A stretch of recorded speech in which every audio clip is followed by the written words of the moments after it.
Hey everybody, so today I got a special list for you. It is the post-restrictions Battle Sisters list for Oracle Think Tank. It's I think it's a pretty good list, especially now that we don't have to play Tempestosphere and Vanillas. We have a lot more deck space for cards that are actually interesting. I recently just played this list itself at the at my recent locals premium event, and I did pretty well. I went 2-0 versus Luard and Harry as well as Asha. I swept the event and it did pretty well. The deck performed just as well as I thought it would. So let's go ahead and get into it and show you why the deck's so successful. So to start off, we got the V-Era starter. This is just the best starter because you do use a lot of Soul Blasting.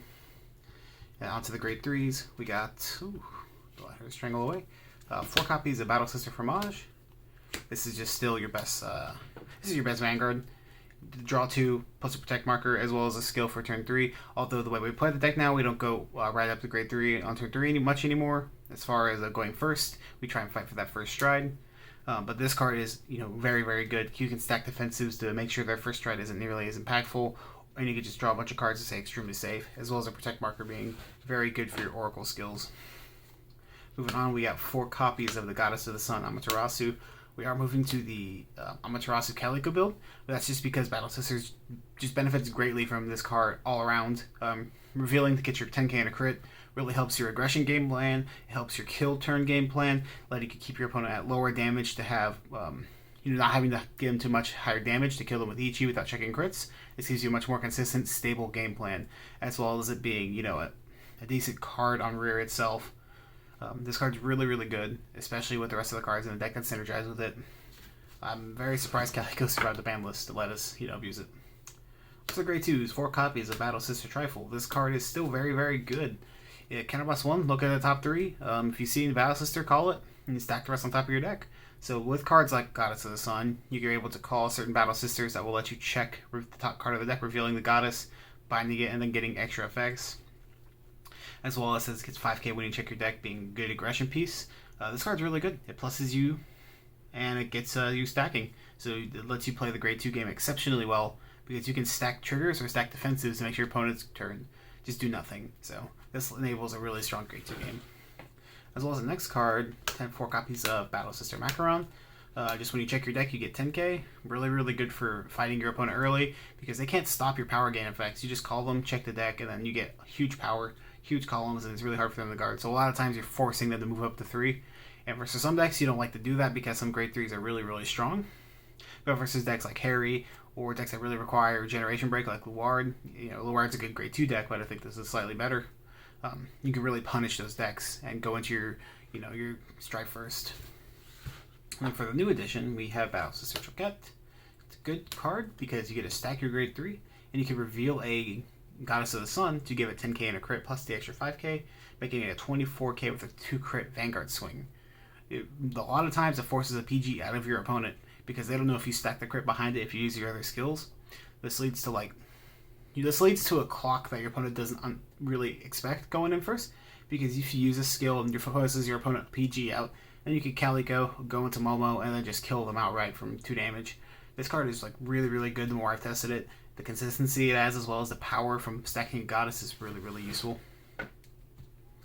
Onto the grade 1s, 4 copies of Torijas.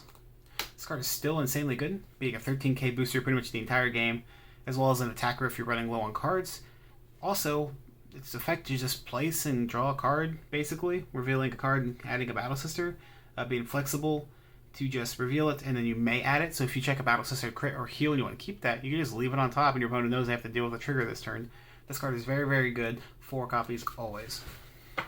Next, another new edition, 2 copies of Battle Sister Panatone. This card is also very useful because it gets a soul, and we use a lot more soul in this deck because of cards like Choquette, and we used to play the Lemonade, so we're eating a lot of soul in this deck. This card puts a card back into the soul while giving us a good effect to give the 20k on the trigger, which can be very, very useful for a card like Momo, or cards like Sentinel Restrict, where you want as much power as possible on that column so they can't guard, basically. 2 copies of Lemonade. The Soul Blast to countercharge 2. Really good because you can just use a bunch of axe skills, countercharge 2, and keep going off, drawing a bunch of cards. 2 copies of the Stride Fodder. So in my last list, I was playing Florentine. We don't play Florentine anymore, so this becomes a little bit less useful because we're not able to call it to reveal a Florentine Art Fromage to kind of play turn going first or second a little bit differently. Now you just kind of use it as stride fodder, but it's still a battle sister name, and you can still search another fromage by discarding your quick shield, so it is a good play. One copy of Casada. I thought about playing an extra copy of Panettone, but I think the one Casada for the name for fromage is kind of important, as well as its skill, getting 10k, makes it a budget attacker as well as booster. On to the last card that's not a trigger, but we got 3 copies of Magical Caligo. This card is just nuts. Being able to stack 30k and 3 crit onto your Momo is unbelievable, as well as triggering all your battle sister effects. As well as if you draw this and you don't have like Goddesses of the Suns in your deck, you can just search for filter whatever cards you want out of your deck, grab a usable card, and then play it. Compresses your deck by 3, so you can check more triggers, as well as activating all your battle sister skills, as well as stacking a bunch of crits on your Vanguard to surprise kill your opponent is really disgusting. Temperature being out of the format makes it so that this card can't kill with Ichi just immediately, but being able to kill a Momo just as immediately if your opponent doesn't draw 2 PGs is really, really something else. On to the triggers. We still got the 4 vanilla battle sister heals. I think this is still the best heal because you can't add it off your skills. And if you do, God forbid, have to call it, you still get power bonuses, but the 20k shield is pretty much a necessity, especially if you're playing an early aggro game versus another deck that wants to play an early aggro game. 2 PGs, and then 2 Divine Sword Kasnagi's at 30k Sentinel crit. We wanted to up the Sentinel count since we're not playing Temposphere anymore, so we wanted to play the crits because we want as many crits as possible in this deck, but we still wanted the extra PGs because we don't really re-ride that often, so we can't rely on getting so many protect markers, so we do want the extra protection. Again, against decks that want to swing huge Vanguards at you, like the Neo Nectar matchup I was talking about earlier. They're very useful. I might try the 4 crit, but I do like the 2 PGs. I think they're very useful in this deck. We got 3 of the vanilla Battle Sister crit. It's still being able to reveal it or call it if you need be, as well as it just making a good Battle Sister crit. As well as getting power if you call it on Stalin, or being able to call it off of something like if you need to draw cards off of Torijas. It's just very good. You can play the stride crit here, but I'd still rather stick with the Battle Sister Tribal. Play the vanilla overtrigger. So this card, in this deck, we now have more room, so we can use Wakahi Rume. So this card, drawing it is really good, and then stacking defensively is really good. Anytime you see the overtrigger is really deadly in this deck, because we do have a grade 2 guard restrict, Sentinel restrict on Trifle. So you can stack this with Wakari Hime, and then Sentinel restrict them on Trifle, and they basically cannot guard it. Unless they have like a Denial Griffin type effect. But if you know what deck you're playing into, that's not going to really surprise you. So yeah, this card is just insane. As well as it being able to go into 2 units, so if they deny one, they might not be able to deny the other. As well as now, we can move up to 4 copies of Muffin. Countercharging is really, really strong. Especially countercharging 2 for doing nothing other than attacking. Especially if you play this on Momo, you can countercharge 4. Kind of like the OG Grenache. But yeah, this card's really good. Especially with Momo, being able to use all your skills and free counter charges for defense. Awesome. As well as crits going back in your deck, which is very, very, very scary. Onto the G-Zone. I still play 4 copies of Stolen. This card proved itself today. Not today, and this weekend. It played exceptionally well against these matchups where I kind of want to grind out. Because you can stack defensives on this card and then, go into your turn and take 2 damage and be at 32k. And not really have to worry about, discarding a ton of cards. You can keep a high hand size and really play extremely defensively. Versus Lord, I used all 4 of these both games. Just because I wanted to play defensive and stack these defensive triggers so I can live these turns that were really, really aggressive before I get killed them. Because, of course, Lord plays Esris, which makes our Ichikishima a lot less useful. As well as being able to always have an Esris in hand means that a card like Momo won't be able to get as much damage as quickly. So you pretty much rely on drawing Wakari Hime and punching them with a Trifle, but this buys you so much time to get to that point. You always want to play those, as well as the second time you go into it, you have a huge rearguard columns, forcing so many cards out of their hand if they do not Sentinel. Awesome card, I love it. Still play the 4 copies of Ichikishima. Now this card in this deck, has gotten slightly worse just because the format's moving to a grade 1 PG centric kind of decks like Harry, decks like Regalia, decks like Huard, decks like Granblue, all play grade 1 PGs. So this card is a lot less good because we're not playing Silent Tom in this deck because we want to play more Battle Sisters to generate more advantage and generate more power columns. Now, this card is still insane versus every deck that's not the top 4. But against those decks, you kind of have to play a bit more, reserved with cards like Wakahirume and Momo to try and play a different game plan. You can't always just rely on Ichi killing, but it's still just an absurd card. I don't like Silent Tom as much in this deck because this deck wants to play aggressive, it wants to play really heavy, wants to fight for that grade 2, wants to fight early and aggressive. So playing Silent Tom really takes out 3 to 4 of those really good fighting cards out of the deck. It means that you pretty much have to pass unless you draw, the 7 cards that are really good. I don't like to do that. I want to play really fast, but Ichi is still great. 2 copies of Momo, so we bumped this up by 1. This card is still utterly insane. Being able to have a restanding Vanguard for an absurd amount of power, plus giving your front row an absurd amount of power. Being able to stack all your crits on your rear guards because this is swinging with like 3 to 4 crits at like 90k. This card is ridiculous. It is the reason we can still play Caligo because Caligo can still kill from an unreasonable damage total. Your opponent just dies on turn 3 some of the time. If they're not playing PGs, they just die.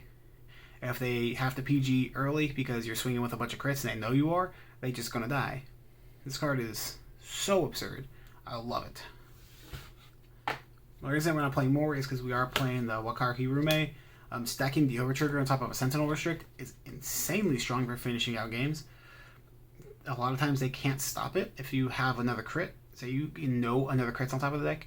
You put the crit on, put the over on, and then they just cannot stop your trifle, making it absurdly good. Because if you go into this, they know an Overtrigger is coming, so they have to stop this with the PG.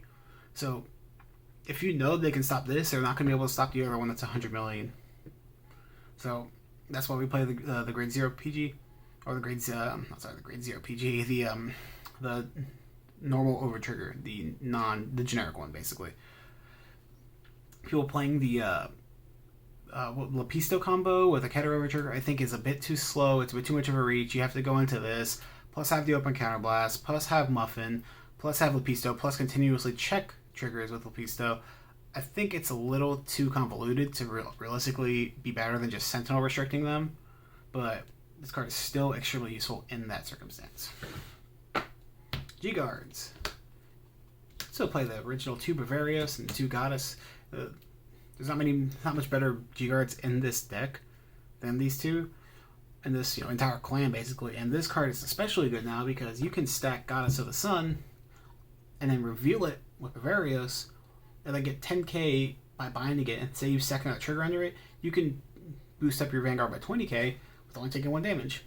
This card is it's like one of those plays that comes up very rarely, but still will come up that you really want to do, because some of these decks just attack so many times, but with middling power, like 25k multiple times, like the Alice Leslie loop does not attack for humongous numbers, but it does attack a lot.